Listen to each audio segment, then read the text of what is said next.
Welcome to It's English Podcast, where English feels easy, calm, and natural. Hello, everyone. Welcome back to It's English Podcast. I am Brian. And I am Mary. Hello, and welcome. We are so happy you are here today. Okay, before we say anything else, I want to ask you something. And I want you to be honest with yourself. Have you ever sat down, maybe at your desk, maybe on your sofa, and thought, why is this so hard?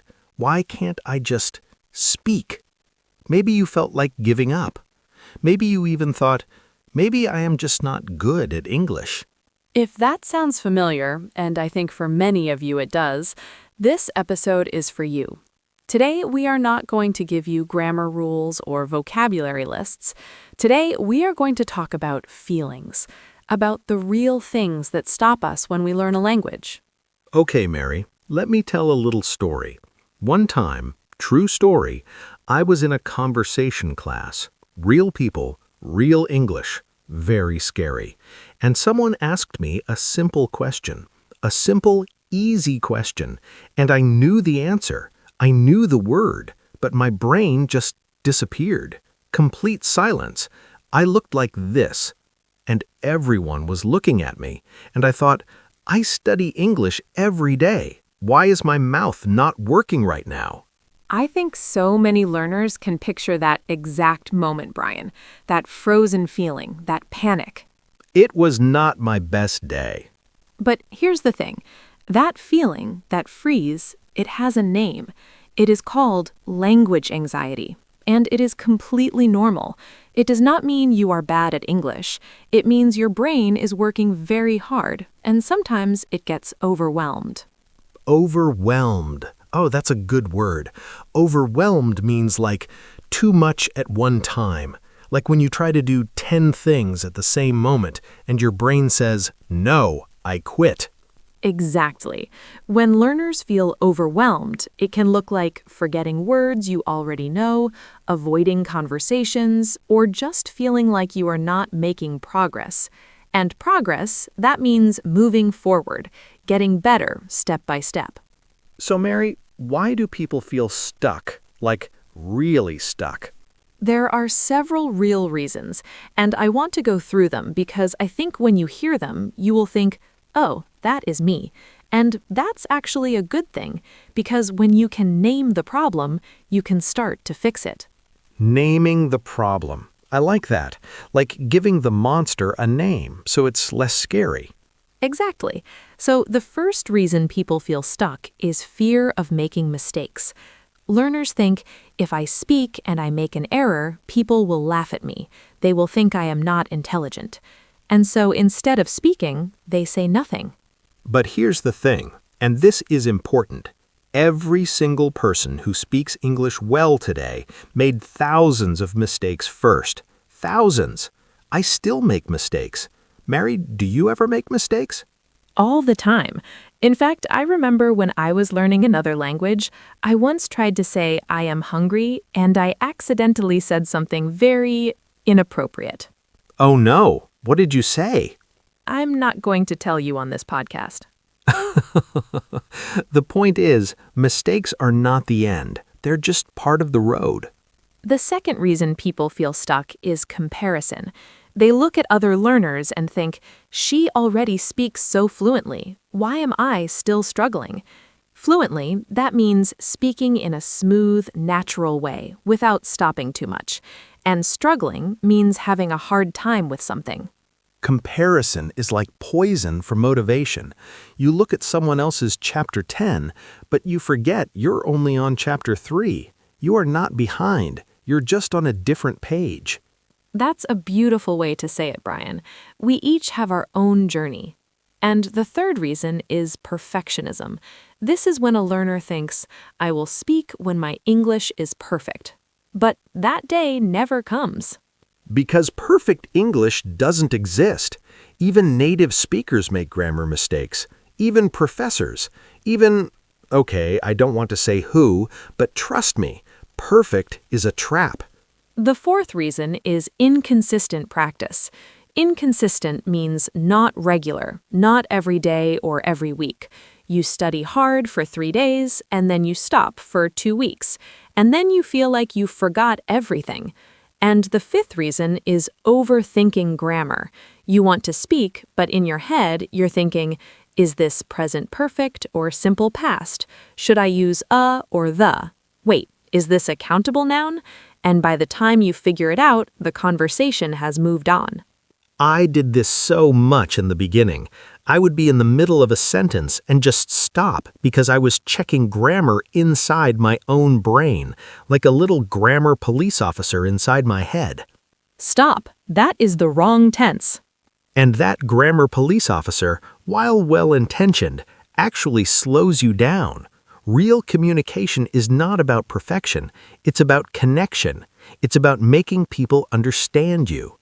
So let me say this to everyone listening right now. If you feel stuck, you are not broken. You are not behind. You are a human being who is doing something very, very hard. And you are still here. You are still trying. That already makes you incredible. You are seen. Whatever you are feeling right now, the frustration, the confusion, the tiredness, we understand it. And this episode is going to help you move through it. Okay, so now that we've named the monsters, let's talk about how to shrink them. Mary, what is the first big mindset change? The first mindset change is this: shift from I must be correct to I must communicate. Communication, that means sharing your ideas, your feelings, your needs with another person. And communication does not require perfect grammar. It requires courage and clarity. Clarity means being clear enough that the other person understands you. Courage and clarity. I love that.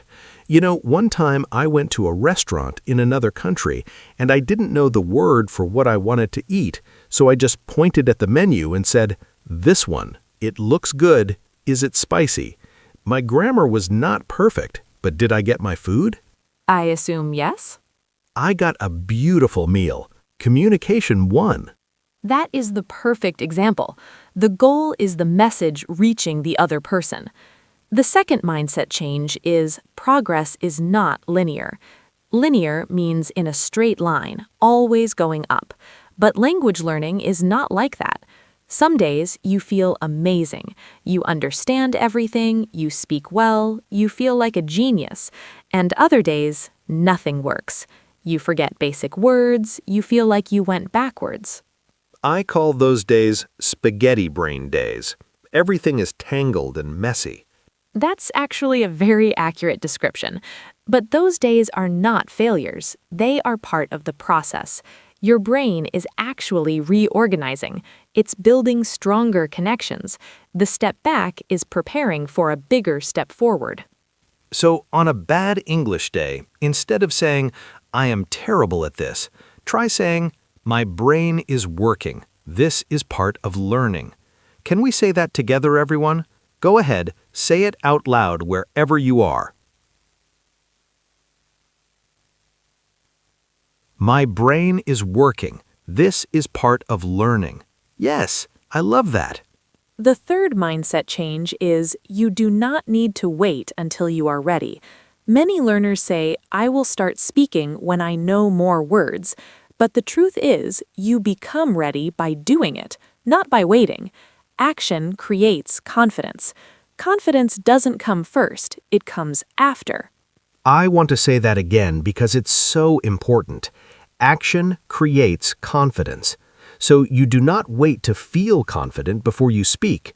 You speak, and the confidence grows because you did it. Every small action is a little piece of bravery, and bravery adds up. Think of it like building a wall brick by brick, one brave moment at a time, and those bricks stay with you. They don't disappear. I love a good metaphor. Mary, you are very poetic today. I try.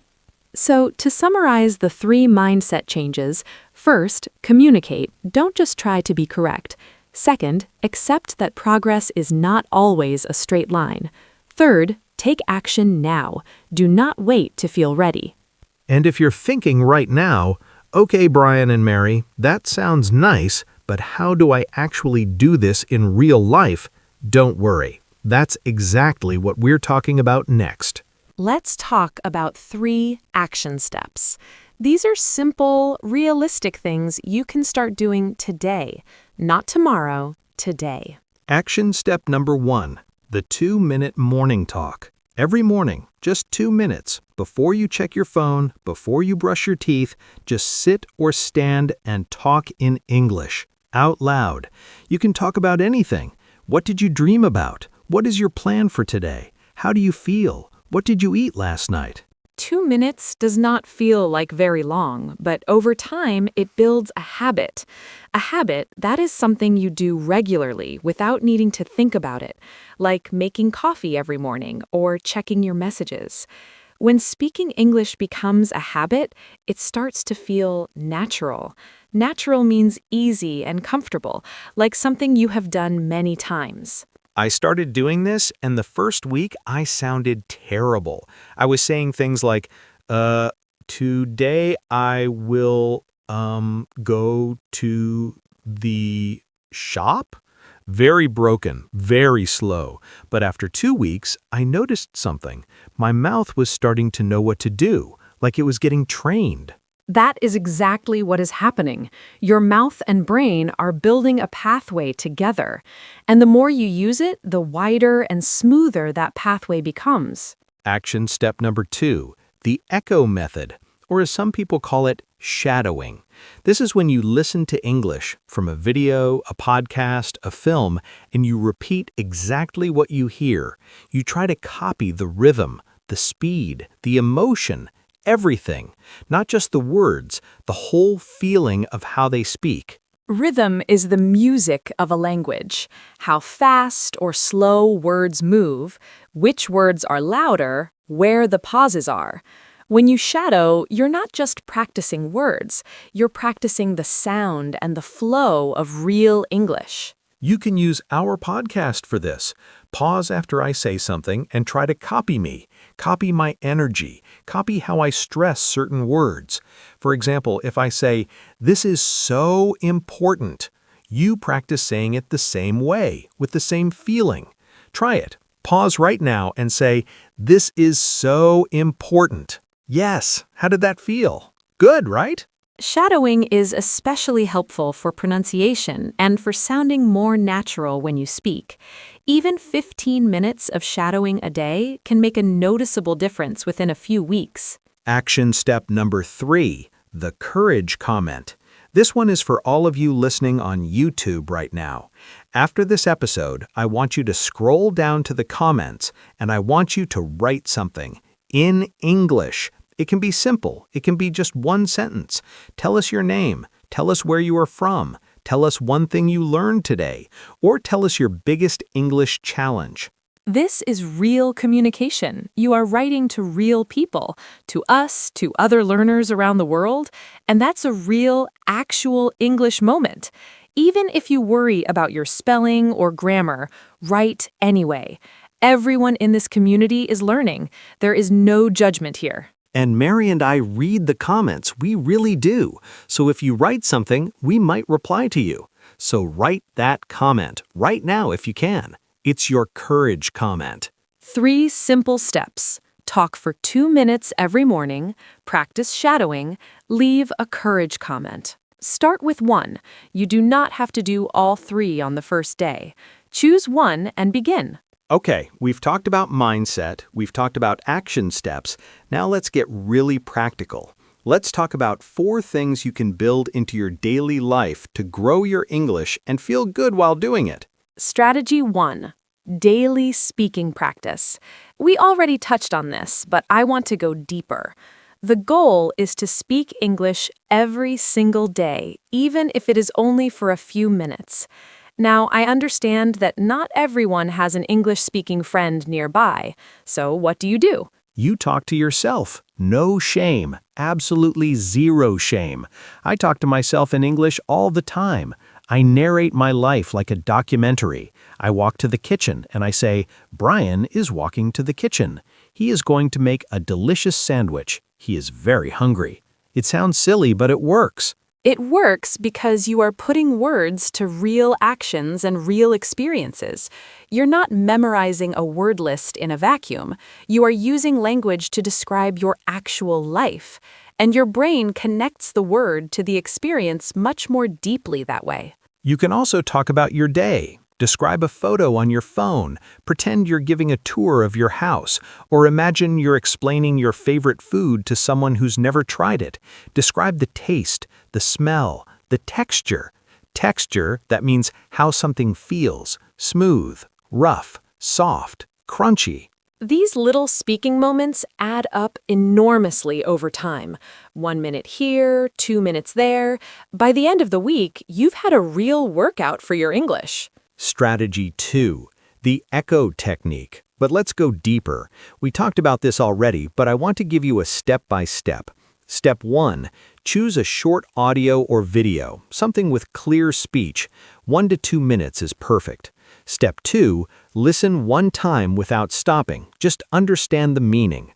Step 3, listen again. This time, pause after every sentence. Repeat the sentence out loud. Try to sound exactly like the speaker. Step 4, listen a third time. This time, try to speak along at the same time without pausing. Follow the speaker. That third step, speaking at the same time, is called shadowing, and it's especially powerful because it trains your brain to process English at a natural speed. It challenges you in a healthy way. And here's a tip. Choose content that you enjoy. If you like cooking videos, shadow a cooking video. If you like comedy, shadow a comedian. If you love music, find a podcast about music. Interest makes the practice feel less like studying and more like living. Strategy 3, the vocabulary notebook. Now, I know what you might be thinking, oh no, a list. But this is different. This is not a list. This is a story. A story? When you learn a new word, don't just write the word and its translation. Write a sentence that's real for you, something connected to your own life, your memories, your feelings. For example, if you learn the word exhausted, which means very, very tired, don't just write exhausted equals very tired. Write, on Friday after a long week at work, I feel exhausted. Now the word has a feeling. It has a place in your life. I used to write my vocabulary like this: word, definition, translation, and then I would forget everything by Tuesday. When I started writing personal sentences, something changed. I remembered the word because I remembered the moment. Also, review your notebook not just once.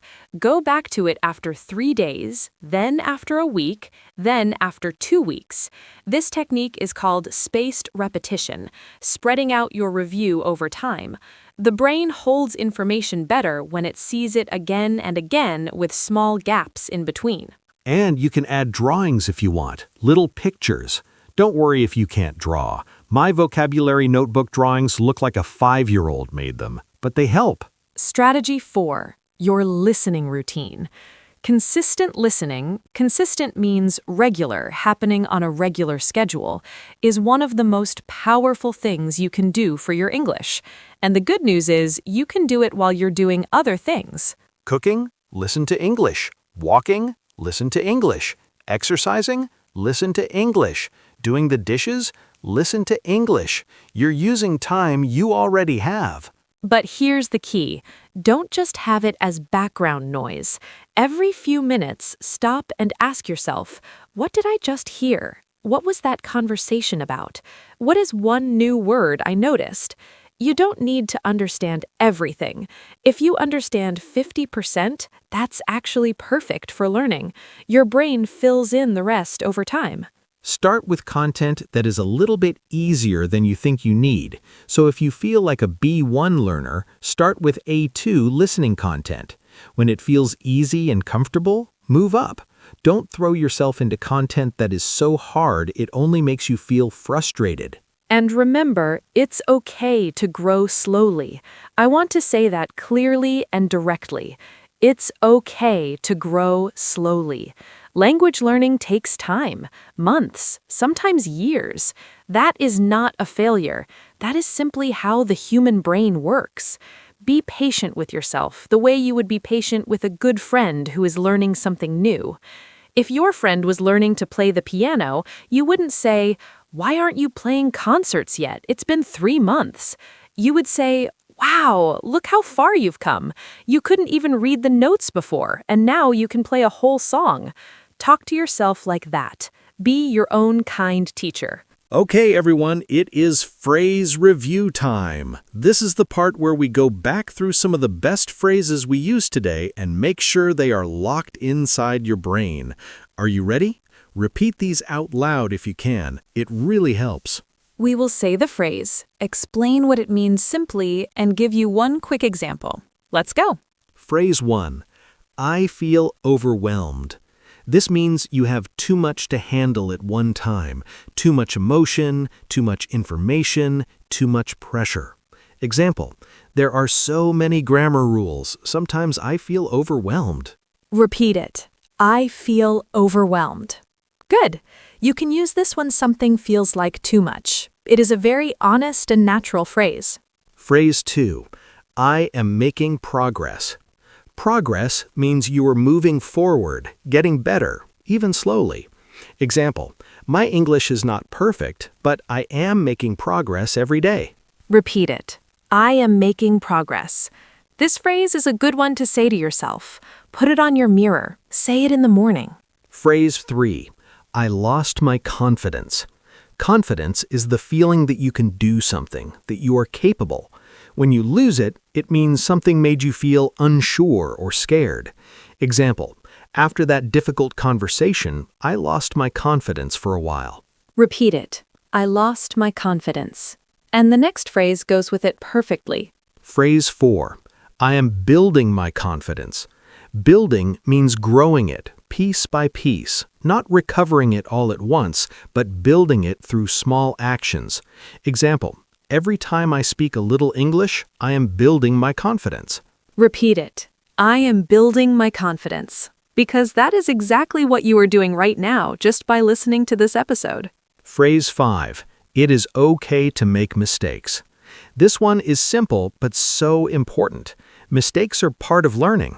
Example, I said the wrong word, but it is okay to make mistakes when you are learning. Repeat it. It is okay to make mistakes. Say it louder this time. Louder. It is okay to make mistakes. Yes. Phrase 6. Let me try again. This is a phrase of resilience. Resilience means the ability to keep going after a difficulty. Example, I didn't say that clearly the first time. Let me try again. Repeat it. Let me try again. This is one of the most useful phrases in any language. It shows respect for communication and respect for yourself. Phrase 7. I'm still learning. This is powerful because it is honest and brave. It removes the pressure of being perfect. Example, sorry if my English is not perfect. I'm still learning. Repeat it. I'm still learning. Say this whenever you feel nervous before a conversation. It takes the pressure away. And most people will smile and be kind when they hear it. And phrase 8, my personal favorite. I can do this. 2 seconds of bravery. Example, before a difficult English phone call. Okay, I can do this. Repeat it. I can do this. One more time, everyone. I can do this. Yes, you can. I believe it completely. Okay, friends, we are coming to the end of today's episode, and I have to say, this is one of my favorite conversations we have ever had on this podcast, because it was real, it was honest, and I hope it felt that way for you, too. We talked today about why learners feel stuck, about fear, comparison, perfectionism, inconsistent practice, and overthinking, and we talked about how to start changing those things, one small step at a time. We gave you 3 action steps, the 2-minute morning talk, the echo method, and the courage comment. We gave you 4 daily strategies, speaking practice, shadowing, the vocabulary notebook, and a listening routine. And we reviewed 8 phrases you can use right now in your English life. But more than all of that, I want you to hear this. Wherever you are in your English journey right now, whether you're a beginner who just started or someone who has been studying for years and still feels stuck, you are not behind. You are exactly where you need to be. Every person learns differently. Every person has a different life, different challenges, different time. Your journey is yours. And I want to add, the fact that you listened to this whole episode, that is not small. That is real dedication. Dedication means you truly care about something and you show up for it. You showed up today. You can show up tomorrow and the day after that. And slowly, the English that feels impossible today will start to feel possible, then natural, then yours. There's a quote I love. It says, "The best time to plant a tree was 20 years ago. The second best time is now." You do not need to have started learning English earlier. You don't need to have done things differently. All you need is right now, this moment. Plant the tree right now. Start the 2-minute morning talk tomorrow morning. Do the shadowing this week. Leave the courage comment today. One thing, just one thing, and then another and another. Your English journey is not stuck. It is not finished. It is not broken. It is just starting. Okay, now, before we say goodbye, we need something from you. And this is very important, so pay attention. First, if this episode helped you, if it made you feel something, if it gave you even one new idea, please click the like button. It helps our podcast reach more learners who need this message. Second, subscribe to It's English Podcast if you haven't already. We have so many episodes coming that are going to help you on your English journey. New conversations, new strategies, new stories. Don't miss them. Third, and this is our favorite one, leave us a comment. Tell us, what is your biggest English struggle right now? Or use one of the phrases from today in your comment. Show us you were listening. And fourth, share this episode with one person, one friend, one family member, one classmate who is also learning English and who maybe needs to hear today's message. Send it to them right now. It takes 5 seconds and it could change their week. We're so grateful for this community, for every single one of you who listens, who comments, who shares, who keeps trying. You inspire us every day. We'll see you in the next episode. Keep going, keep trying, keep showing up. I believe in you. Take care of yourselves, everyone. And remember, Your English journey is not stuck. it is just starting. Bye, everyone. Goodbye.